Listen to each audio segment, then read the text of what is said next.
In 2000, Library of Congress established the Veterans History Project, encouraging the public to record the images, documents, or even tape record the stories of veterans, combat veterans.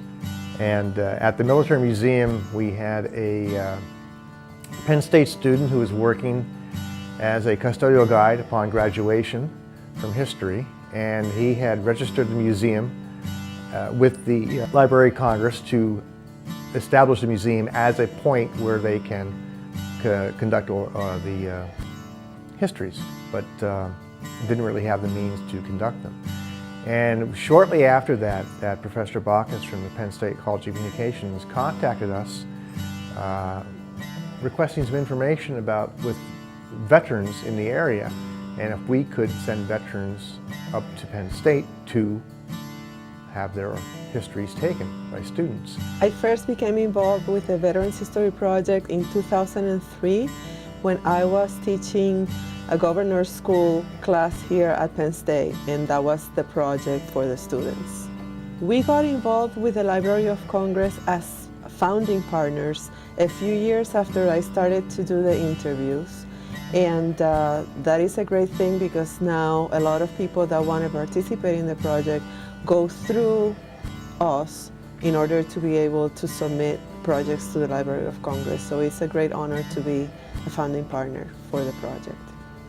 In the course COM 283W, students have the opportunity to collaborate their own interview with a veteran, which is then sent to the Library of Congress to be preserved and shared. I think the students get a lot from doing the project, besides the basic skills in doing television production. They get to know somebody that lived through a period of history that is very important. They get to know them as a person, and they get to identify with them because all those veterans that we interview used to be the age of the students that are in the classes that are doing the project. So it's very interesting to see the students' reactions. Well, it takes a lot to put a whole production together, half an hour, 45 minutes long. But the biggest thing was learning about the veterans, learning about things that you don't read in books, like some of their personal stories, how they did their job on the ships or in their service that they were in. It was very interesting. That was my big part of or what I took from what we had here today.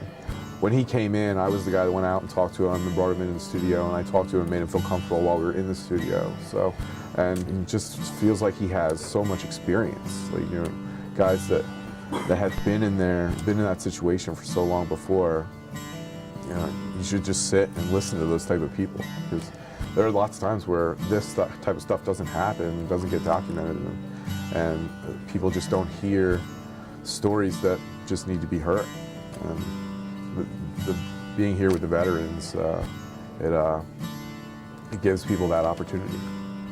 I think the students benefit greatly from this. Not only do they have to research the projects, so whatever war or whatever era these veterans have come from, they have to learn about that war or about that era. So, and a lot of the veterans come in and talk about the time when they are the same age as these students who are coming through, and a lot of the experiences that they go through or went through at that age. It's difficult for students to sort of comprehend that you would have to go through that at the same age that they are now. So I think the students benefit greatly from it. Putting together the larger program was really fun, like working with everybody, and I enjoyed it a lot.